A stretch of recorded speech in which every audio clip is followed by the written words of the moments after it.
Selamat sore Bapak Ibu Saudara sekalian. Mari kita berdoa terlebih dahulu.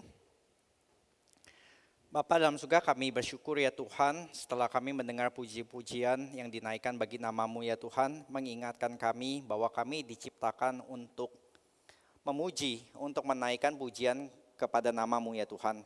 Supaya kami sadar bahwa pusat dari dunia ini bukan diri kami, kebutuhan kami, melainkan Engkau dan kemuliaan-Mu. Kiranya Tuhan pakai setiap firman yang diberitakan juga boleh mengingatkan kami akan hal ini. Mengingatkan kami akan anugerah Tuhan, mengingatkan cinta kasih Tuhan, mengingatkan kami akan pemeliharaan-Mu yang hidup ya Tuhan. Terima kasih Bapak, kiranya Tuhan menyertai setiap dari kami, siapkan hati kami untuk kami boleh menerima anugerah firman Tuhan. Di dalam nama Tuhan Yesus kami berdoa dan bersyukur. Amin. Saudara, hari ini kita melanjutkan pembahasan dari Kejadian 29. Kita akan saya akan baca ya bagi saudara, ini agak panjang. Dari Kejadian 29 ayat 31 sampai 30 ayat 24. Jadi ada sekitar hampir 30 ayat gitu. Kita nggak akan baca keseluruhannya, tapi sepanjang kita eksposisi kita akan baca secuplik demi secuplik. Yang pertama ya saudara, ketika Tuhan melihat bahwa Lea tidak dicintai, dibukanyalah kandungannya tetapi Rahel mandul.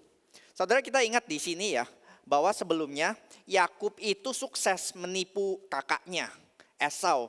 Yakub itu sukses menipu papanya Ishak.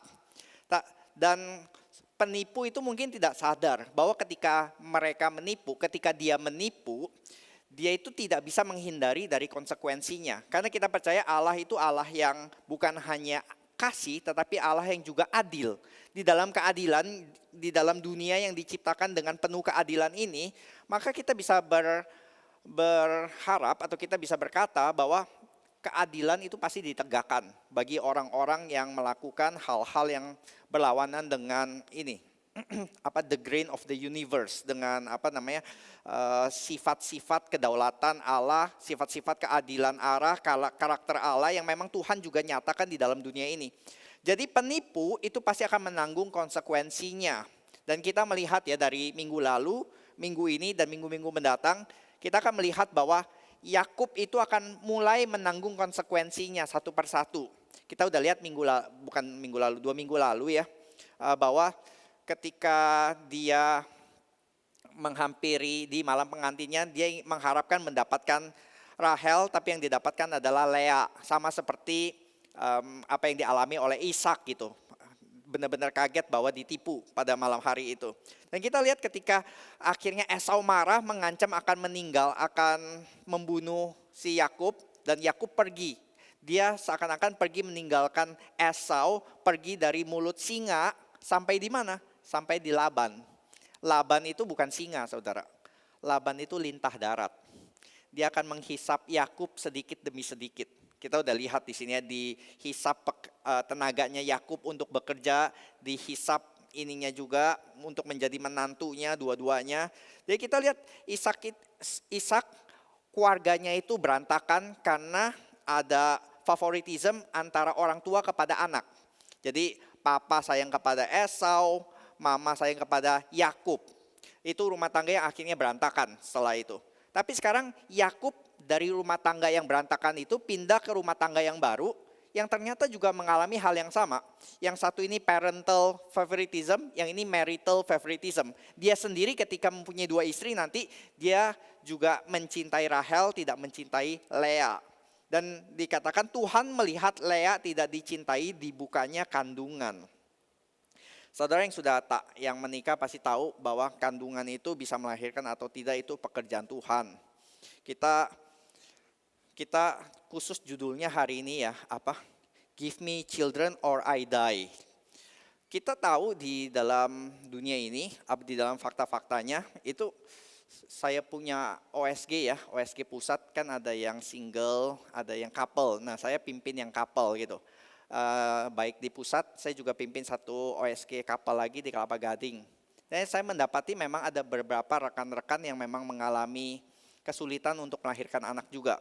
Dan walaupun mereka sudah coba untuk beberapa ini ya, artificial untuk inseminasi, IVF dan yang lain-lain, tapi tetap ada kesulitan-kesulitan tersebut ya, baik di Indonesia ataupun di luar negeri, dan kita semakin sadar gitu. Ada juga satu rekan yang adopsi, yang sedang proses adopsi, dan dia juga bilang proses adopsi juga tidak kalah susahnya dibanding tadi artificial. Jadi kita bisa berkata kelahiran itu adalah hasil karyanya Tuhan. Walaupun sekarang ya, dalam zaman sekarang yang namanya infertilitas itu jauh-jauh lebih sulit sekarang ini, jauh-jauh lebih besar. Ada satu rekan yang mulai bikin tulisan-tulisan, dia bilang 15% dari pasangan itu mengalami masalah infertilitas. Jadi seperdelapan dari 8 pasang pasti ada satu yang mengalami kesulitan. Ya karena apa? Karena polusi lah, karena makanan, karena berbagai hal di dalam dunia zaman sekarang gitu. Jadi semakin banyak mestinya kita akan melihat itu orang-orang, pasangan-pasangan yang mengalami kesulitan untuk melahirkan anak. Dan zaman dulu kan enggak, zaman dulu itu anaknya banyak-banyak, enggak terlalu masalah dengan infertilitas. Mungkin masalahnya terlalu fertile kali ya, terlalu subur gitu. Jadi waktu saya kasih ayat judulnya kan suruh pilih ya, ininya judulnya apa ini? Saya ambil dari Kejadian 30 ayat 1 gitu. Berikanlah kepadaku anak, kalau tidak aku akan mati, perkataannya Rahel. Lalu istri saya bilang, kita kan anak 4, nanti ada ini enggak, ada kuasa enggak khotbah tentang hal ini? Saya bilang ya, firman Tuhan pasti inilah ya, kita bisa khotbahkan regardless kita mengalami atau tidak mengalami gitu. Tapi dari teman-teman yang satu OSG gitu, saya bisa mengalami gitu ya, bisa mulai simpati, mulai empati, mengerti apa yang mereka alami gitu. Ketika mereka benar-benar kesulitan untuk berharap gitu ya, kesulitan untuk menantikan waktunya Tuhan. Dan dikatakan pertama di sini ya, Rahel itu mandul. Ketika Tuhan melihat Lea tidak dicintainya, dibukanya kandungan, tetapi Rahel mandul.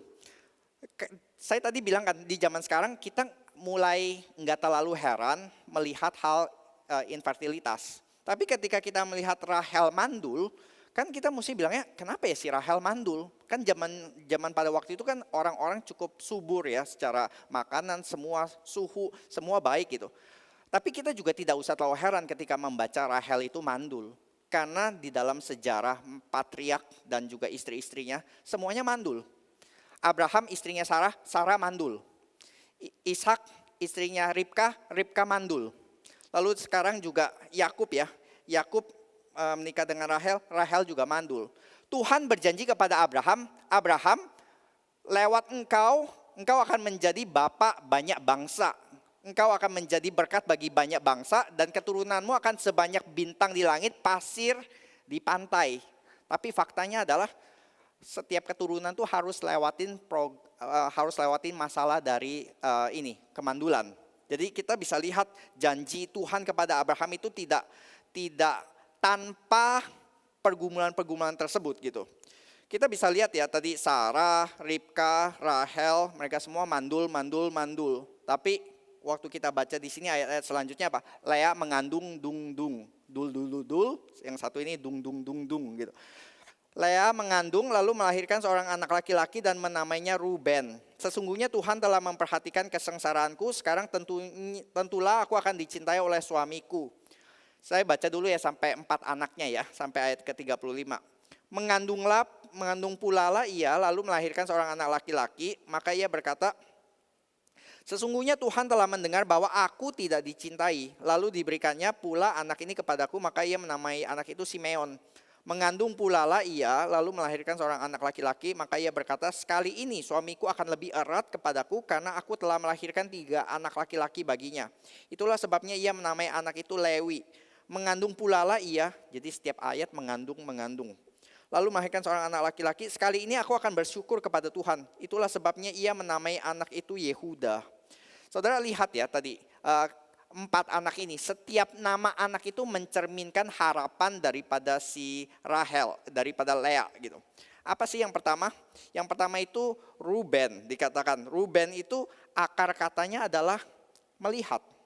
Atau kalau di dalam bahasa aslinya, see a son, lihat, anak lahir gitu. Seorang anak laki-laki lahir. Jadi Lea itu si Kita 2 minggu lalu kita bahas namanya adalah si itik buruk rupa ya. Dan adiknya itu si Swan, si angsa cantik gitu. Nah si itik buruk rupa ini nggak dipandang dari dulu. Dia itu manusia tembus pandang. Manusia tembus pandang saudara tahu ya. Nggak dilihat gitu. Orang lihat belakangnya. Jadi kalau halo, dia GR-GR. Iya halo, ternyata halonya kepada adiknya yang di belakang. Jadi kalau dua bersaudara ini apply untuk jadi pemandu acara, kita tahulah siapa yang akan lolos interviewnya. Lea pasti nggak akan tembus gitu. Lea si itik buruk rupa ini nggak pernah dipandang. Tapi kita lihat di sini, Tuhan melihat. Tuhan melihat. Semua orang boleh nggak lihat, tapi Tuhan melihat dan Tuhan membuka kandungannya. Tapi kita lihat di sini, bukan itu yang Lea inginkan. Yang Lea inginkan adalah dilihat oleh Yakub suaminya. Karena baru kali ini ada orang yang menikahi dia, walaupun dengan terpaksa gitu ya, dengan tipuan gitu. Tapi setidaknya ini suamiku yang sah gitu, suamiku yang saya harapkan sekarang bisa mencintai aku. Dengan apa? Dengan anak-anak, melahirkan anak-anak gitu ya. Lihatlah anak Ruben, see a son, lihat gitu. Ada satu komentator, saya lupa siapa yang nulis, dia bilang ini semacam permainan kata. Dulu si Lea dikatakan kenapa dia buruk rupa karena matanya lemah gitu. Jadi memang banyak yang menafsirkan either dia kurang cantik atau punya masalah mata gitu, juling atau apa gitu. Dan hal pertama anaknya lahir gitu ya, langsung dia lihat mata ya, masalah mata gitu. Lihatlah anakku lahir, Ruben.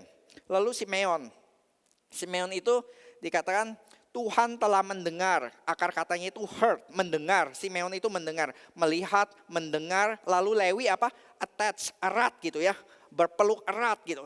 Ini 3 hal yang sangat diinginkan oleh Lea dari Yakub gitu. Dia ingin diperhatikan oleh suaminya. Dia ingin didengarkan gitu. Dia ingin juga suaminya itu attach dengan dia. Dia berpikir setelah melahirkan 3 anak, akhirnya aku akan diperhatikan. Aku telah melahirkan 3 anak bagi dia. Tapi kita tahu Lea bukan yang pertama dan juga bukan yang terakhir yang mempunyai ilusi kalau punya anak maka masalah pernikahan, masalah suami istri akan beres. Ternyata enggak saudara. Ternyata kita lihat di sini ya, broken relationship antara Yakub. Yakub juga ternyata orang yang sangat tidak mudah dibelokkan ya. Dia mencintai Rahel sampai kerja 7 tahun. Dia tidak mencintai Lea. Walaupun Lea sudah lahirkan anak demi anak, hatinya tidak pernah pindah. Hatinya nggak pernah bisa pindah ke lain hati. Hatinya tuh selalu hanya kepada Rahel. Sampai nanti terakhir dikatakan punya 6 anak dan 1 anak wanita, berarti 7 ya. Tetap tidak dicintai. Jadi ini yang terjadi sama Lea gitu. Lalu anak yang keempat saudara. Dikatakan anak yang keempat. Jadi kita lihat anak yang ketiga itu selalu ada bicara tentang Tuhan. Dan juga tentang tadi kekecewaan hatinya ya, kepahitan hatinya ya. Tuhan memperhatikan kesengsaraanku yang pertama. Kedua, Tuhan telah mendengar aku tidak dicintai. Victim mentality gitu. Saya bermasalah, tapi sekarang Tuhan memperhatikan. Suamiku akan lebih erat, saya punya 3 anak. Ayat yang keempat, Yehuda ini berbeda. Yehuda ini ada satu khas yang agak beda. Dikatakan apa Yehuda? Sekali ini aku akan bersyukur kepada Tuhan. Dia nggak berbicara tentang kondisi dirinya yang kasihan. Dia nggak berbicara apapun tentang ininya, kekecewaannya gitu ya. Nah kita bisa lihat di sini ada semacam breakthrough ya. Ada semacam pengharapan yang baru. Ada semacam kekuatan gitu.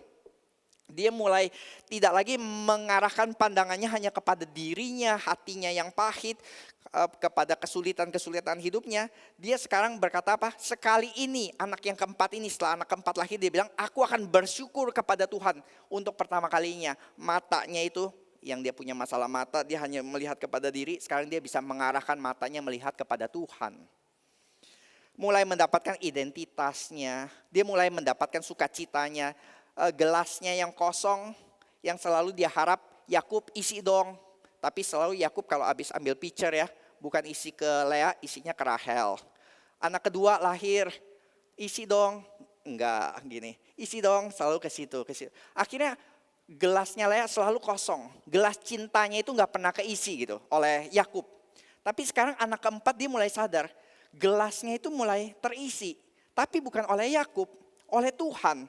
Sukacitanya mulai ada gitu. Dia mulai bersyukur. Dia ada sesuatu yang dia bisa syukuri. Dia nggak hanya lihat tentang kondisi negatifnya, tentang warna hitam gelapnya, tapi dia bisa mulai melihat pelangi yang Tuhan ciptakan. Dia mulai bersyukur kepada Tuhan. Nah ini ya saudara, dari satu penulis Martin Lloyd Jones ketika dia menulis buku berjudul Spiritual Depression, orang depresi begitu ya. Kenapa siapa yang menyebabkan orang depresi begitu? Nah, kita pernah bahas ini di OSG gabungan dulu lebih panjang lebar, tapi ada satu bagian saya ingin ulang lagi di sini. Jadi saudara kalau memang belum pernah ikut OSG gabungan, ini saatnya untuk terbuka. Jadi saudara yang belum bergabung di invite ya, di welcome untuk bisa ikut gitu. Di OSG gabungan semuanya kita akan bersama-sama, dari yang couple, dari yang woman, dari yang semua kita akan ikut. Nah, Lloyd Jones berkata demikian saudara.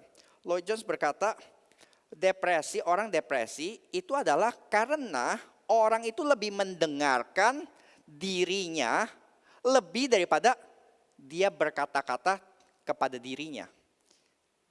Sekali lagi ya. Itu orang depresi karena dia terus mendengarkan perkataan-perkataan kepada dirinya. Dia terus mendengarkan suara-suara kepada dirinya. Tapi dia tidak berkata-kata kepada dirinya. Ini yang kita akan bahas di sini. Ketika orang depresi dikatakan banyak ketidakbahagiaan adalah ketika orang itu lebih mendengarkan cercaan atau mungkin kata-kata negatif yang didengarkan oleh orang-orang di sekitarnya kepada dirinya. Dan dia melihat itulah yang terjadi bagi dia. Sedangkan Lloyd Jones bilang seharusnya adalah yang kita harus lakukan adalah mulai berbicara kepada diri kita. Instead of listening, now you have to say to yourself. Berbicara apa saudara? Berbicara bahwa kita itu, kenapa sih kamu punya bermasalah? Dia menceritakan ini di dalam Mazmur 42 ya saudara. Coba kita buka dari Mazmur 42. Ini yang pemazmur lakukan ketika dia mengalami depresi di dalam hidupnya. Saya akan bacakan dari Mazmur 42 ayat yang ke-6 dan juga bahasa Inggrisnya di sini. Kita coba lihat. Mengapakah engkau tertekan hai jiwaku dan gelisah di dalam diriku? Berharaplah kepada Allah sebab aku akan bersyukur lagi kepadanya, penolongku dan Allahku. Jadi ini yang dikatakan ya, pemazmur itu bukan hanya terus mendengar, saya tertekan, saya susah gitu. Waktu Anda bangun pagi, mulai suara-suara itu datang kepadamu dan berkata, mengingatkan kembali apa yang saudara dengar kemarin-kemarin begitu ya, masalah-masalah kemarin dibawa lagi ke sini. Siapa yang sedang berkata, kamu itu pecundang, kamu itu memang gak bisa apa-apa gitu. Lihat gagal lagi kan. Saudara mulai sadar, ada yang lagi ngomong ke saya. Siapa itu? Ternyata diri saudara sendiri. Ternyata your own self is talking to yourself. Kasihan ya kamu.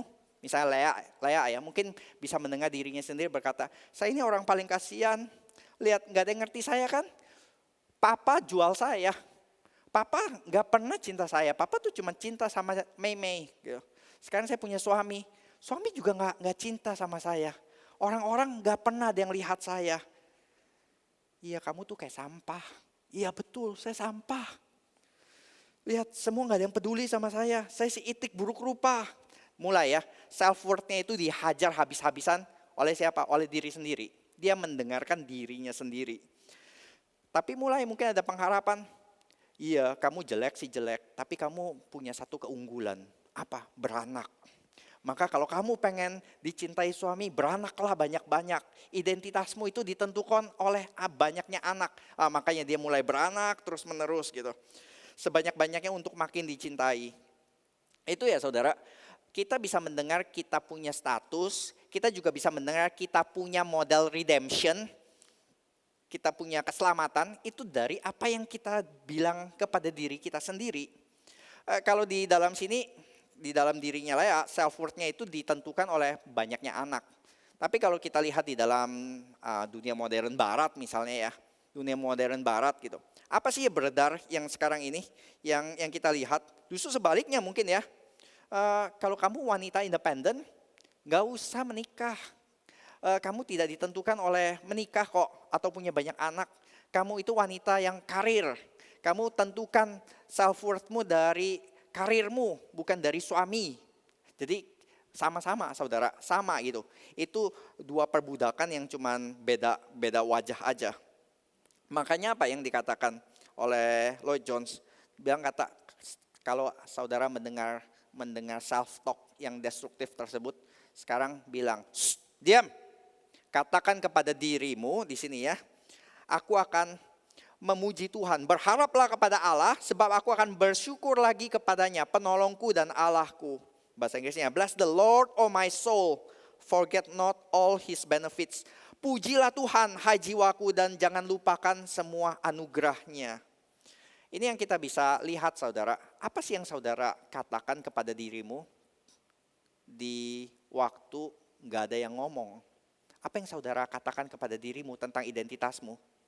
Ada yang bilang ngaca, wah Anda ganteng sekali ya, 6 pack padahal 1 pack gitu. Tapi ini, kucing lihat dirinya singa. Ada yang singa lihat dirinya kucing. Ya apapun itu dua-duanya salah gitu. Apa yang Anda katakan kepada dirimu? Bisa Mazmur 14 ayat 1 ini contoh self-talk yang salah gitu ya. Orang bebal berkata dalam hatinya, tidak ada Tuhan. Self-talk yang benar, Mazmur 23 ya, Tuhan adalah gembalaku. Jadi ini ya, self-talk ini bisa sangat mempengaruhi cara kita memandang diri kita, cara kita memandang situasi kita, dan cara kita melihat Tuhan.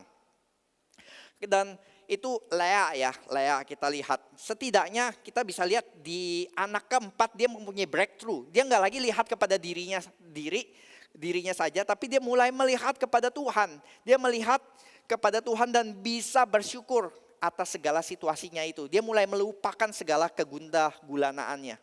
Lalu kita lanjut kepada Rahel.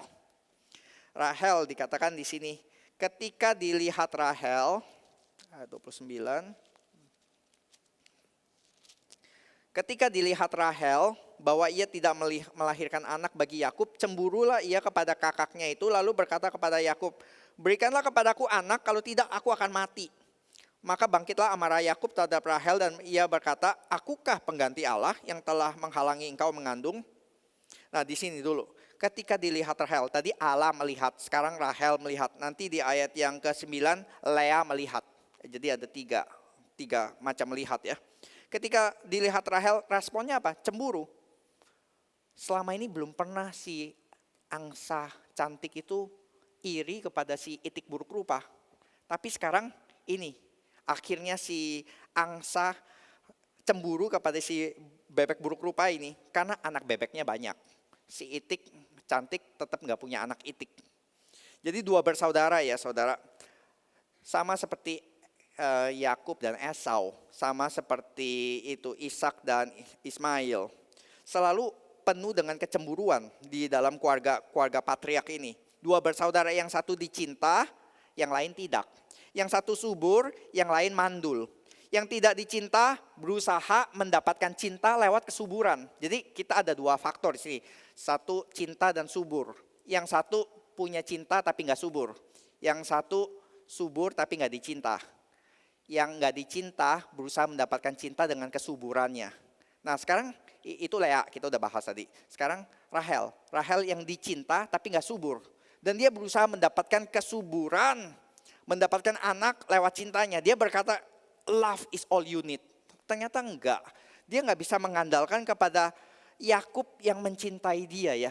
Yakub yang rela 14 tahun demi dia. Ternyata nggak bisa saudara. Give me sons or I die. Ada komentari yang menulis ini kalimat pertama yang keluar dari mulut Rahel. Dan saya coba lihat, masa sih? Kan kita udah lama nih dari awal gitu ya. Betul saudara, ini kalimat pertama yang muncul dari mulutnya Rahel. Sebelumnya gak pernah dicatat Rahel berbicara apa-apa. Dan kalau kita melihat di dalam teknik narasi Alkitab, perkataan langsung dari seorang tokoh, itu seringkali Alkitab mencatat sebagai characterization dari tokoh tersebut. Jadi kalimat apa yang pertama keluar dari tokoh tersebut itu menggambarkan karakter orang tersebut. Jadi walaupun sudah banyak apa yang diperbuat oleh Rahel, tapi narator seakan-akan tuh ingin menyimpan perkataan Rahel tuh di sini. Apa itu? Kita bisa lihat ya, give me sons or I die. Ini kalimat pertama yang muncul dan ini menyatakan apa? Karakter yang impulsif, keras gitu ya. Dan kita juga bisa melihat frustasinya ya. Orang yang berkata, berikan aku ini atau aku mati. Itu kan udah agak-agak level frustasi tingkat tinggi ya, tingkat dalam gitu. Frustasi lah saudara. Saudara coba mulai bayangkan ini ya, saudara kalau di dalam posisi Rahel, saya percaya kita semua akan mengalami frustasi yang sama sih. Saudara bayangkan ini meme yang cantik, yang setiap kali ke kondangan itu selalu orang lihat spotlightnya ke dia gitu. Orang nggak pernah lihat si Rahel lah, si Lea. Si Lea mungkin lagi kalau kondangan pasti di ujung sana lagi minum air putih sendirian gitu. Kalau Rahel mungkin orang udah cowok-cowok udah ngantriin kambing gulingnya, Rahel es krimnya udah siap gitu semua. Tapi saudara sekarang kalau sudah ceritanya berbeda, itu sebelum kawin. Sesudah kawin kalau ke kondangan, Lea anaknya udah berapa? Baru 4 ini, wah banyak ya. Kalau Rahel udah berapa? Belum ada. Sambil, udah saya ambil kambing guling dulu. Sambil berusaha menghindari perkataan tersebut. Terus, tapi tetaplah cinci biasa ya. Kok bisa sih belum ada? Kamu jangan tunda-tunda loh. Siapa yang nunda? Iya, jangan tunda-tunda. Nanti makin tua, makin susah loh. Ayo, jangan kecapean. Suruh Yakub jangan lembur-lembur lama-lama. Ayo, kamu masih muda, cantik, pasti bisa punya banyak anak gitu ya. Nenek lu gitu ya, dalam hati juga tahu gitu ya, pulang kondangan pasti langsung bilang kayak Yakub, kita sekarang program intensif. Apa? Ini ya, reformasi, enggak, program intensif setiap malam selama 2 minggu gitu. Program intensif setiap minggu, setiap bulan dia lihat 1 garis. Enggak pernah 2 garis. Saudara yang tahu apa artinya 2 garis, 1 garis itu ya. Setiap bulan selalu kecewa ya, 1 garis buang. 1 garis buang, 1 garis buang. Sampai berapa lama saudara? 4 tahun. Yang kita lihat, 4 anak kan, 4 anaknya Lea. Ini provided, ini kan 7 tahun.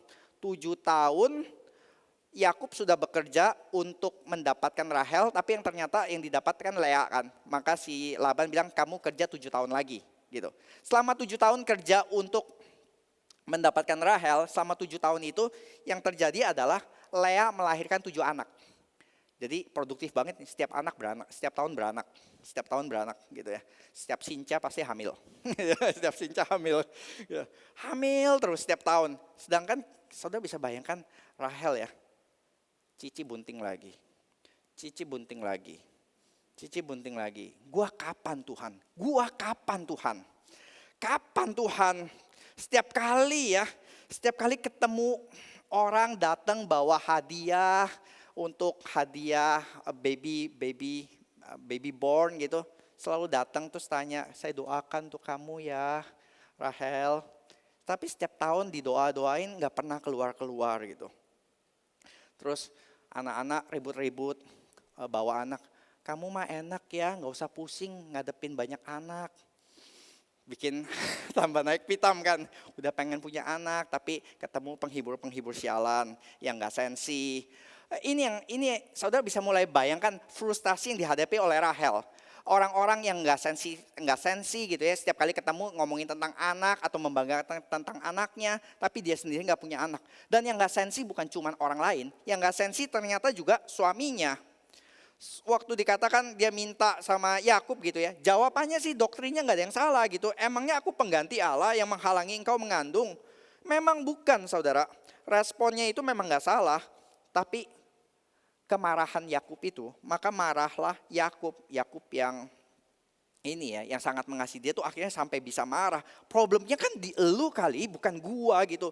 Kalau mau ngomongin kesuburan tuh lihat tuh, Lea mengandung terus itu. Jadi problemnya bukan di sperma, problemnya itu di telur kamu gitu. Dan gak ada lagi yang bisa aku lakukan, udah program intensif berbulan-bulan tetap gak bisa gitu. Bertahun-tahun tuh bukan saya masalahnya, Tuhan gitu. Kamu berserahlah kepada Tuhan. Rahel bilang no, kita tetap harus berusaha. Udah lemes lah Rahel, udah lemes gitu. Enggak, kita tetap harus berusaha. Berusaha apa lagi? Harus ada jalan. Jalan apa? Harus ada jalan pokoknya. Kita harus mengusahakan segala jalan apapun itu harus dihalalkan. Cara apa kalau begitu? Nih caranya. Kata Rahel, ini Bilha budakku perempuan, hampirilah dia supaya ia melahirkan anak di pangkuanku dan supaya oleh dia aku pun mempunyai keturunan. Lalu diberikannya Bilha budaknya kepada Yakub menjadi istrinya. Yakub menghampiri budak itu, Bilha mengandung lalu melahirkan seorang anak laki-laki bagi Yakub. Berkatalah Rahel, Allah telah memberikan keadilan kepadaku, juga telah didengarnya permohonanku dan diberikan kepadaku seorang anak laki-laki. Itulah sebabnya ia menamai anak itu Dan. He had judge, gitu ya. Allah telah memberikan keadilan. Mengandung pula lah Bilha. Berkatalah Rahel, aku telah sangat hebat bergulat dengan kakakku dan aku menang. Maka ia menamai anak itu Naftali. Aku hebat bergulat, my struggle. Ini saudara, sekali lagi ya, Rahel si istri mirip banget sama Yakub. Kita udah lihat Yakub di situ ya. Papa sayangnya sama Esau. Sekarang hak kesulungan berkat pasti turunnya ke Esau. Walaupun janji Tuhan kan harusnya kepada saya. Enggak apa-apa. Saya akan cari cara apapun akan ku halalkan. Tukar dengan semangkuk kacang merah, menipu papanya yang buta, semua cara dihalalkan. Dan sekarang kita melihat Rahel melakukan hal yang sama gitu. Rahel tidak bisa melihat no, mendengar kata no. Dapat Dan Naftali. Dua-dua nama juga bicara tentang apa? Victim mentality. Ini loh, Tuhan akhirnya memberikan keadilan. Tuhan akhirnya memberikan kemenangan. Rahel pikir ini cara yang Tuhan approve. Tuh betul kan? Ternyata sekali ku berikan gundik langsung cespleng, langsung lancar, jaya. Berarti Tuhan setuju gitu. Tuhan setuju? Belum tentu saudara ya, kita sudah lihat di sini. Dan narator kayaknya nggak kasih judge ini salah gitu. Enggak, kita diminta oleh narator untuk tunggu dulu kesimpulannya nanti gitu ya. Saya tertindas, sekarang saya menang. Nah sekarang ayat yang ke-9. Tadi Tuhan melihat, Rahel melihat, sekarang ayat ke-9. Ketika dilihat Lea bahwa ia tidak melahirkan lagi, diambilnya Zilpa budaknya perempuan dan diberikan kepada Yakub. Zilpa melahirkan anak laki-laki. Berkatalah Lea, mujur telah datang, maka ia menamai anak itu Gad. G-A-D. Gad itu artinya mujur, blessed ya, good fortune. Dan melahirkan anak yang kedua, namanya Asher. Aku ini berbahagia, tentulah perempuan-perempuan akan menyebut aku berbahagia. Asher itu happy. Jadi dua anak ini dikasih nama blessed and happy. Blessed saya, happy, kenapa? Lu pikir lu menang, Ci? Gue juga menang gitu. Nih lihat skor tadi 4-2 kan, sekarang 6-2. Tetap menang gitu. Kekejar gitu. Dia memakai cara yang sama gitu. Ketika dilihat Lea ya. Lea ini ya. Kata melihat ya saudara. Mestinya kita langsung teringat ya. Udah berkali-kali sih kita bahas ini ya. Melihat. Lalu mengambil, lalu memberikan kepada suaminya. Itu di mana saudara? Langsung ingat Kejadian 3 kan ya. Dia melihat, dia mengambil, memberikan kepada suaminya. Ini the fall happens again, over and over again. Seperti Sarah melihat, mengambil itu Hagar, memberikannya kepada Abraham. Sekarang terulang setiap generasi begitu. Jadi melihat dan mengambil tindakan apa yang mereka pandang baik. Dan saat itu memberikan gundik itu memang hal yang dipandang baik gitu ya. Jadi kita seakan-akan ketika membaca gini ya, kita diminta untuk seakan-akan lihat hati-hati nih, pencobaan datang lagi dan mereka jatuh lagi. Hati-hati terhadap apa? Hati-hati terhadap langkah-langkah yang dunia pandang baik. Saat itu nggak ada yang tegur langkah-langkah memberikan gundik, itu hal yang sangat wajar. Jadi hati-hati terhadap langkah-langkah yang dunia pandang baik. Yang kita pandang make sense. Dan yang teman-teman dorong. Dan yang hasilnya juga manjur. Tapi bukan apa yang Tuhan pandang baik. Walaupun nantinya Tuhan bisa mereka-rekakannya untuk kebaikan. Lea akhirnya ikut-ikutan cara Rahel kan ya. Bilha, Zilpa itu cuman pion-pion di tangan nyonya-nyonyanya gitu. Nyonya main catur, Cici juga main catur gitu, dua-dua main. Ini kalau di dalam terminologi sekarang proxy war. Ya, Amerika lawan Rusia, pion-pionnya Suria lawan Libya atau lawan yang lain gitu. Dan Lea nggak bisa membiarkan Rahel berpikir Cici sudah menang gitu. Maka blessed and happy. Blessed apa? Blessed karena kamu pikir kamu menang. Enggak, saya yang menang.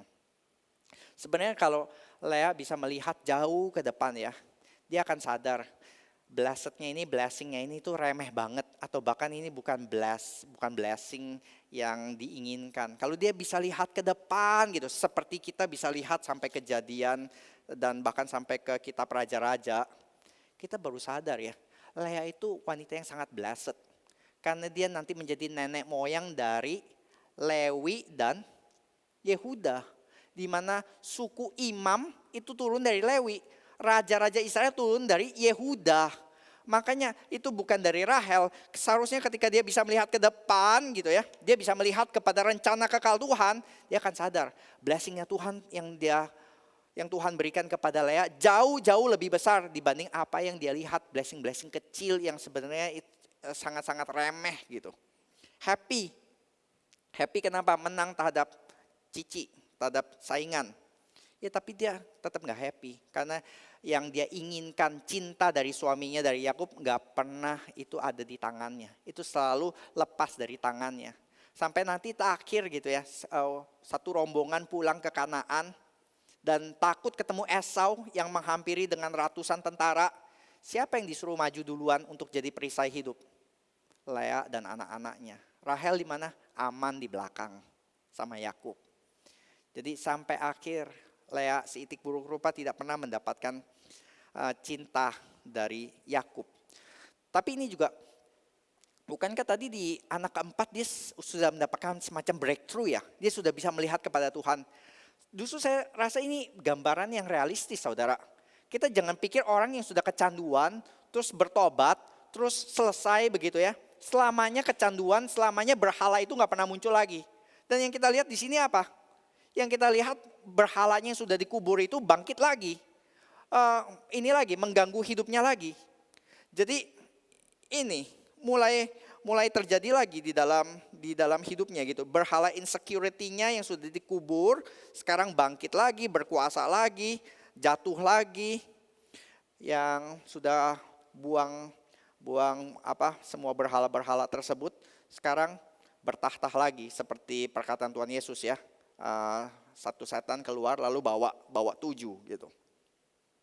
Dan memang terus menerus kita harus gospel itu nggak cukup hanya satu kali. Pertobatan itu bukan hanya satu momen ya, tapi juga all the time in our life.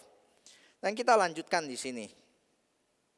Berkata, ketika Ruben pada musim menuai gandum pergi berjalan-jalan, didapatilah di padang buah dudaim. Lalu dibawanya kepada Lea ibunya. Kata Rahel kepada Lea, berilah aku beberapa buah dudaim yang didapat oleh anakmu itu. Buah dudaim itu apa saudara? Itu buah, kalau saudara nanti search, itu dipercaya sebagai obat infertilitas yang bisa memberikan kesuburan bagi wanita. Buahnya itu bentuknya ini ya, tapi tanamannya itu bentuknya, akarnya itu seperti manusia. Jadi seperti kaki manusia, ada tangannya, ada tubuhnya gitu. Mirip-mirip kayak ginseng. Kalau ginseng kan kurus-kurus kering gitu ya, cengkring. Kalau ini agak gemuk gitu akarnya. Jadi dipercaya bisa memberikan kesuburan. Jawab Lea kepadanya ya, apakah belum cukup bagimu mengambil suamiku? Sekarang pula mau mengambil lagi buah dudaim anakku, kata Rahel. Kalau begitu biarlah ia tidur dengan engkau pada malam ini sebagai ganti buah dudaim anakmu itu. Ketika Yakub pada waktu petang datang dari padang, pergilah Lea mendapatkannya sambil berkata, engkau harus singgah kepadaku malam ini, sebab memang engkau telah kusewa dengan buah dudaim anakku. Sebab itu tidurlah Yakub dengan Lea pada malam itu. Tidur, kita tahu lah ya maksudnya, bukan tidur bersebelahan. Lalu Allah mendengarkan permohonan Lea. Lea mengandung dan melahirkan anak laki-laki yang kelima bagi Yakub.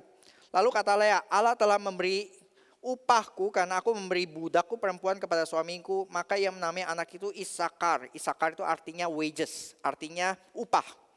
Kemudian Lea mengandung pula dan melahirkan anak laki-laki yang keenam bagi Yakub. Berkatalah Lea, Allah telah memberikan hadiah yang indah kepadaku. Sekali ini suamiku akan tinggal bersama-sama dengan aku karena aku telah melahirkan 6 orang anak laki-laki baginya, maka ia menamai anak itu Zebulon, honor gitu ya, akan hadiah. Sudah itu yang melahirkan seorang anak perempuan dan menamai anak itu Dina. Oke, di sini kita bisa lihat ya perkataannya Lea ya kepada Rahel, apakah engkau belum cukup mengambil suamiku? Itu juga perkataan yang pertama kali muncul di antara dua saudara.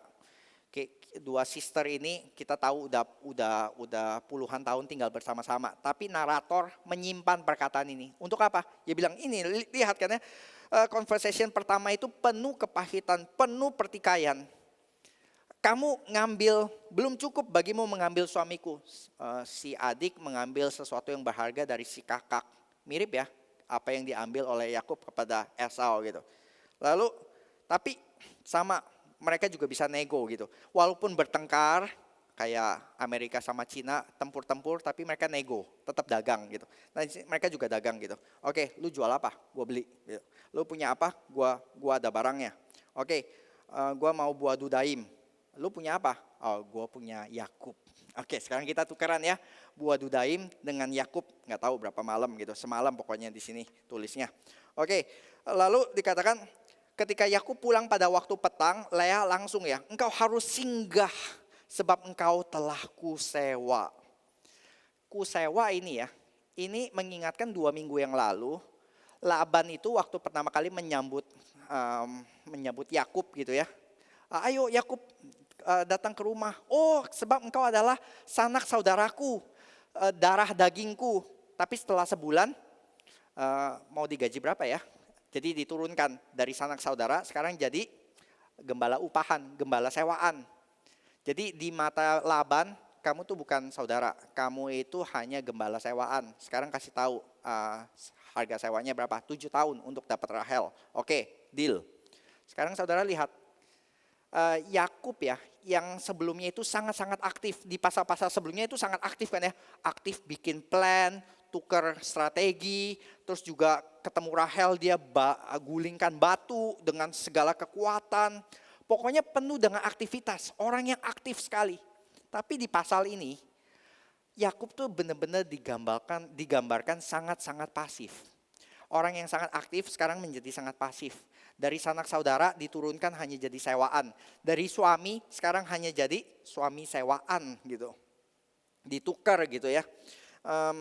Sekarang harus terima konsekuensinya. Dia yang pernah tukar semangkok kacang merah, yang pernah menipu, sekarang juga harus ditukar. Ditukar dengan apa? Buah dudaim. Ini kita lihat nih, keluarga yang sudah sama sekali hancur gitu ya. Relasinya itu hanya saling memperalat. Relasi antara dua sister itu hanya transaksional. Suami dengan istri hanya sewa-sewaan. Dan ironisnya adalah Allah mendengar siapa? Sekali lagi mendengar Lea. Yang hamil bukannya si Rahel yang sudah makan buah dudaim, yang sudah ciapoh, yang hamil Lea lagi di sini. Lea hamil, lalu apakah karena buah dudaim? Bukan, karena dituliskan karena Allah mendengar. Yang keluar adalah Isakar dan Zebulon. Jadi seakan-akan ya, secara teologis narator pengen bilang, ya tadi Rahel pakai cara gundik, sukses tuh, manjur. Sekarang pakai buah dudaim, seakan-akan juga manjur tuh, beranak gitu ya. Frame-nya tapi apa saudara? Frame-nya di sini ya, bingkainya ya. Bingkainya tuh ditutup tadi ya, dimulai dengan Allah melihat Lea tidak dicintai, dibukanyalah kandungan Lea. Lalu sekarang penutupnya, bingkainya. Lalu ingatlah akan Rahel, Allah mendengarkan permohonannya dan membuka kandungannya. Lea dibuka kandungannya, Rahel dibuka kandungannya. Jadi despite dari semua manuver-manuver strategi manusia begitu, yang dilakukan Tuhan adalah yang membuka kandungan siapa? Yang bisa membuat wanita-wanita itu melahirkan siapa? Bukan buah dudaim.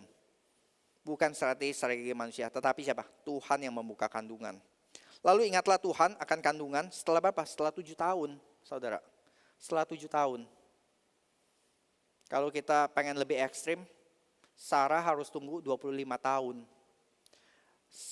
kita nggak meremehkan, ayo kita jangan jadi jemaat yang sensitif ya setelah mendengar gini. Kalau ada yang ya, udah coba-coba 2 tahun, ya jeng baru 2 tahun. Belajar dong 7 tahun, belum 25 tahun kan. Dasar mental tahu. Jangan saudara, bawa orang yang bergumul, punya anak beberapa bulan, sudah coba ini berkali-kali ke klinik gitu ya. 1 tahun pun itu 1 tahun yang sangat-sangat melelahkan. 1 tahun yang penuh dengan ups and downs gitu. Jadi jangan memakai Alkitab untuk tusuk-tusuk ini ya, jadi penghiburan yang bukannya menghibur malah yang menusuk gitu. Walaupun kita tahu di sini ya, tokoh-tokoh Alkitab itu mengalami frustasi yang jauh-jauh lebih besar. Tapi Tuhan enggak meng-highlight frustasi-frustasi mereka. Tapi yang di-highlight itu apa? Pekerjaan Tuhan. Bahwa di tengah-tengah segala kesulitannya itu, pekerjaan Tuhan, rencana Tuhan tetap tergenapi. Buah dudaim itu melambangkan apa saudara? Melambangkan mitos-mitos yang kita percaya. Orang desperate itu akan percaya any mitos. Semua mitos kalau kita lagi desperate, asalkan ada jalan lain yang belum kita coba, kita akan percaya itu. Kenapa sih orang itu gampang banget percaya mitos yang kalau kita lagi normal gitu ya, kita akan geleng-geleng, lu kok bisa sih percaya begitu? Iya, tapi kalau orang lagi desperate, apapun itu ya akan terlihat sangat baik di pandangannya. Karena mitos itu menawarkan solusi cepat, menawarkan solusi efektif, dan kadang-kadang diklaim terbukti. Nah jeng lihat tuh, itu betul itu beberapa contoh testimonialnya ya gitu ya, yang manjur-manjur begitu. Misalnya ya, ini contoh simpel yang kita lihat di sehari-hari kita lah ya. Saudara mungkin juga pernah dengar, kalau saya gendong-gendong bayi gitu ya, terus ada pasangan yang belum lahir, ini lu gendong, kalau dikencingin lu pasti hamil nanti gitu ya. Kalau dikencingin, wah sukses dikencingin, hamil nanti. Dan betul saudara, ternyata setelah dia bilang ya, setelah saya kencingin sing-sing, saya hamil loh bulan depannya gitu. Padahal saya udah 5 tahun pergi ke klinik-klinik, nggak ada yang manjur. Dikencingin anakmu, langsung dokter. Wah, tapi itu kan baru 1 gitu. Terus ada yang kedua datang, nih kencingin juga sing, hamil juga gitu. Mulai mitos itu beredar gitu. Saudara pengen beranak, itu loh pendeta Heru, dikencingin anak pendeta Heru tuh langsung hamil gitu. Mulai mitos itu beredar. Saudara, mitos itu kan gampang ya, asal ada 2-3 yang sukses, itu langsung generalisasi. Mungkin sing-sing udah kencingin ratusan, tapi cuma 2 itu yang di highlight kan ya. Itu mitos saudara. Jeng, kalau mau hamil mesti makan banyak toge. Pernah dengar kan ya? Toge gitu. Saya sampai search gitu, ini mitos yang betul atau enggak gitu. Karena saya banyak makan toge juga waktu masa-masa itu. Gitu ya. Kenapa? Biar cebongmu banyak katanya. Iya toge-toge, cebong-cebong kan bentuknya gitu. Tapi waktu saya search memang toge itu bagus katanya ya, ini ya menurut majalah-majalah kesehatan. Toge mengandung banyak vitamin E dan antioksidan yang sangat berkhasiat untuk kesuburan baik pria dan wanita. Jadi bukan karena bentuknya kayak toge, tapi karena vitamin E. Dan dia ditulis artikelnya gitu. Saudara kalau tidak suka mengkonsumsi toge, bisa ganti dengan vitamin E gitu ya. Kapsul vitamin E gitu. Jadi ya bukan karena bentuknya, tapi karena seringkali orang itu menghubung-hubungkan kan ya, toge dengan sperma. Jadi kalau banyak makan toge, banyak meningkatkan jumlah sperma gitu. Dan sambil saya notice gini, saya notice juga itu mitos yang banyak beredar di kalangan Chinese gitu ya. Kejantanan itu apa? Ini mesti makan tiger penis, penisnya tiger, penisnya macan, bisa diklaim bisa meningkatkan kejantanan, fertilitas pria. Makanya tiger banyak yang harimau banyak yang diburu hanya demi itu. Secara klinikal nggak ada result sama sekali, tapi ya itu karena ya singa harimau kan jantan ya, harimau itu kan kuat gitu. Ini kesamaan gitu. Jadi hati-hati kalau lagi desperate kita ya, baik yang ini masalah kehamilan atau masalah yang lain. Kalau lagi desperate kita itu sangat-sangat ingin percaya quick result gitu. Solusi-solusi cepat, solusi-solusi aktif dibanding hanya sekedar menunggu waktunya Tuhan yang nggak ngapa-ngapain. Sedangkan kalau solusi-solusi ini kelihatannya kita itu aktif, kelihatannya kita itu ada something yang harus kita lakukan. yang belum tentu sesuai dengan apa yang Tuhan ingin.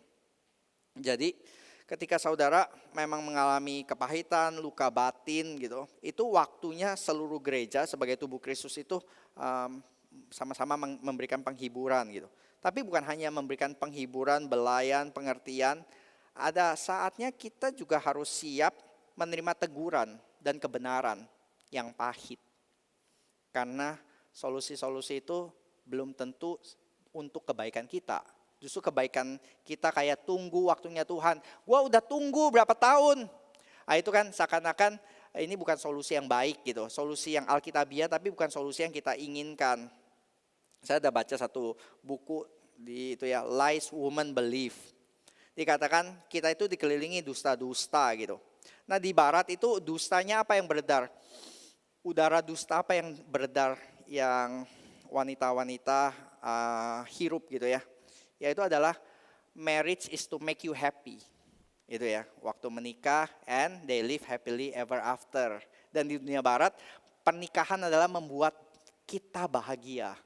Dan anak itu apa? Memberi bahagia, bukan anak itu memberi burden. Makanya di barat lebih banyak narasinya adalah menikah, ya sudah kita aja for our enjoyment, for our happiness. Anak itu nanti menghambat karir, buat kesulitan finansial, jadi gak usah. Tapi kan anak lucu, ya kalau mau lucu-lucuan anak kucing, anak anjing juga lucu. Ya sudah piara anjing dan kucing aja. Dan memang betul itu yang banyak terjadi kan saudara. Itu di dunia barat yang tentang freedom. Kalau di dunia timur, kita ini ya, dunia Asia sama seperti di sini. Udara berhala apa yang kita hirup saudara? Udara ini, family, keluarga itu memberikan meaning kepada kita. Dan itu yang dilakukan oleh Lea, Rahel. Jadi Lea ya, saya itu bukan siapa-siapa. Tapi kalau saya menikah, saya punya anak, saya dicintai suami, maka I am somebody.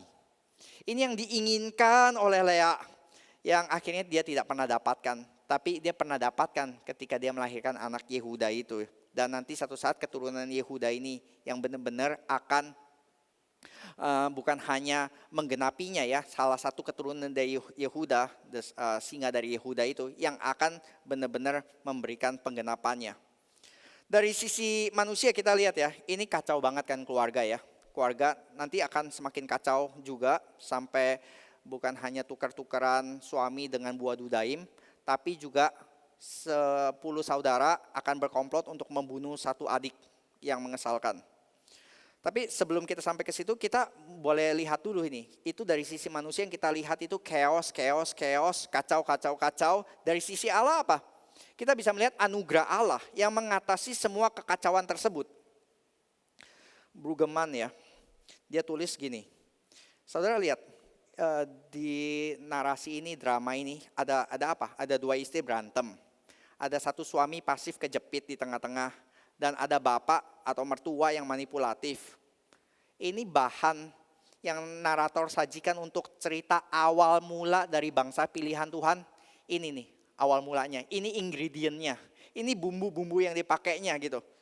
Kalau kita sekarang tuh mau bilang ya, ini bangsa pilihan Tuhan, Tuhan akan mulai bangsa Israel award winning dish gitu. Atau makanan yang akan Tuhan sajikan kepada dunia.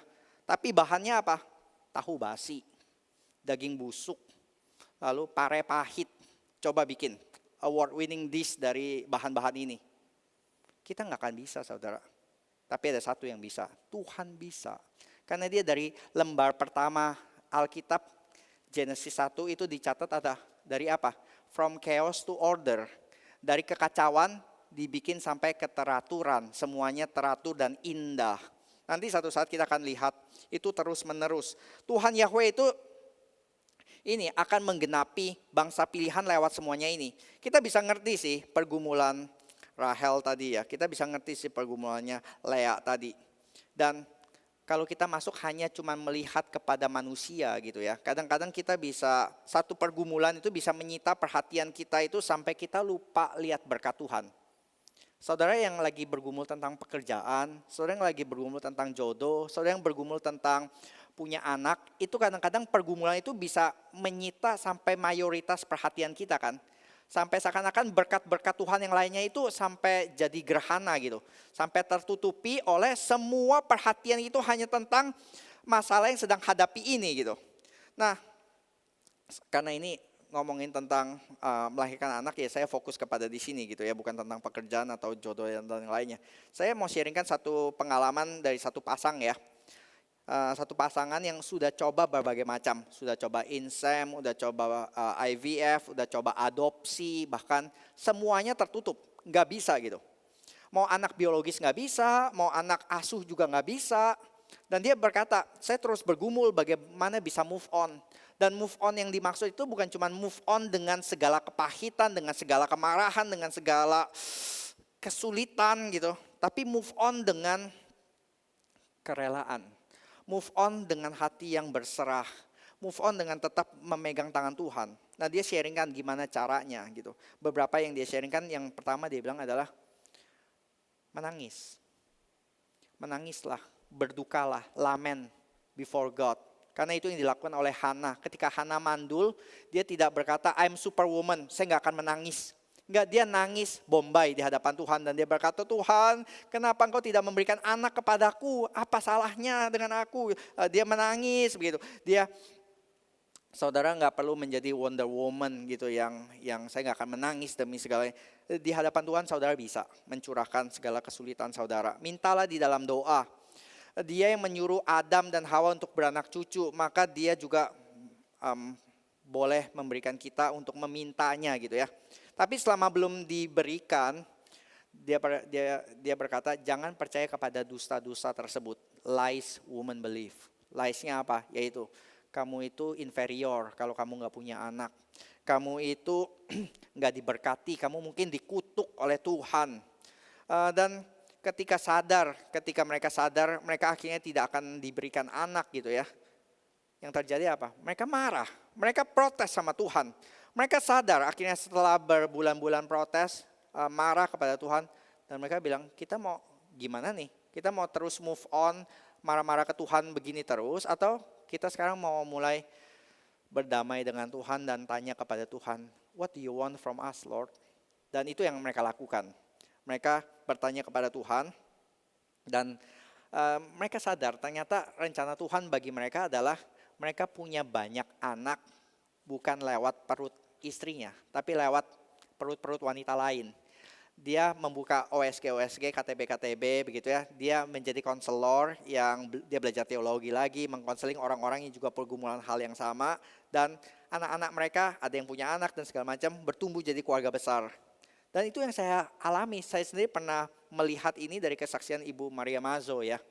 Waktu saya dulu pemuda di Singapura, kita dulu banyak pemuda-pemuda di Singapura. Bu Maria pernah sharing satu hal gitu.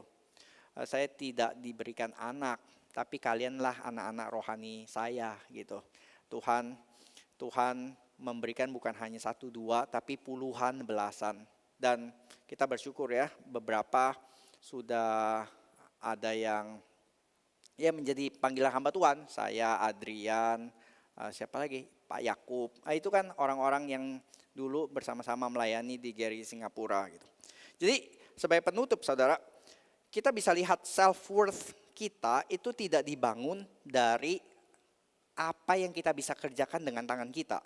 Tapi apa yang Tuhan berikan kepada saudara. Sekali lagi, self-worth itu bukan saudara mendengarkan, oh kamu itu wanita yang baik, yang diberkati karena kamu punya banyak anak. Itu saudara dengar dari dunia. Tapi juga bukan tentang, I don't care what people says. I just listen to myself. Go to hell with everybody. Yang penting gue merasa gue bagus. Saudara cuma listen to yourself. Dan kayaknya self-worth dua hal ini bukan self-worth yang kuat gitu ya. Yang bisa bertahan. Self-worth-nya apa itu? Self-worth-nya bukan dengan dengar orang lain. Bukan juga cuma dengar diri sendiri. Tapi dengar dari atas. Apa yang Tuhan katakan. Bukan dari luar, bukan dari dalam, tapi dari atas, dari Tuhan. Dari mana engkau tahu engkau berharga? Maka Alkitab akan bilang apa? Lihatlah kepada salib. Karena disitulah engkau melihat hargamu. Tuhan membayar hargamu dengan anaknya. Bukan Gini saudara, kalau saudara benar-benar bergumul tentang mempunyai anak ya, tentang diberikan anak, saudara mungkin bisa protes, Tuhan apa susahnya sih Tuhan kasih seorang anak kepada saya, Tuhan bisa kasih tuh banyak orang tuh, sampai diaborsiin, saya udah coba berpuluh-puluh tahun gitu ya, saya udah coba berpuluh-puluh cara, kenapa Tuhan gak kasih sih, kenapa susah banget kasih saya gitu. Saudara mungkin mesti mulai berpikir demikian, buat Tuhan tuh gak susah ya. Kalau kita bisa berpikir demikian. Kalau Tuhan memberikan anaknya yang tunggal untuk mati bagi kita, ada hal yang terlalu susah yang Tuhan bisa berikan? Kayaknya enggak. Maka yang saudara mesti mulai pikirkan adalah, apa yang Tuhan inginkan di dalam hidup kita kalau dia ternyata punya rencana yang lain, ketika dia tidak memberikan.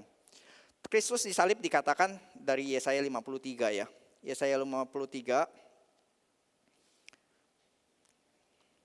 Yesaya 53, di Yesus di kayu salib dikatakan demikian. Ia tidak tampan, semaraknya pun tidak ada sehingga kita memandang dia. Rupanya pun tidak sehingga kita menginginkannya. Ia dihina dan dihindari orang. Seorang yang penuh kesengsaraan, yang biasa menderita kesakitan, ia sangat dihina sehingga orang menutup mukanya terhadap dia. Bagi kita ia tidak termasuk hitungan. Tetapi sesungguhnya penyakit kita lah yang ditanggungnya, kesengsaraan kita yang dipikulnya. Supaya apa saudara? Kenapa dia menjadi Lea? Si buruk rupa yang tidak diinginkan, tidak dipandang. Kenapa saudara?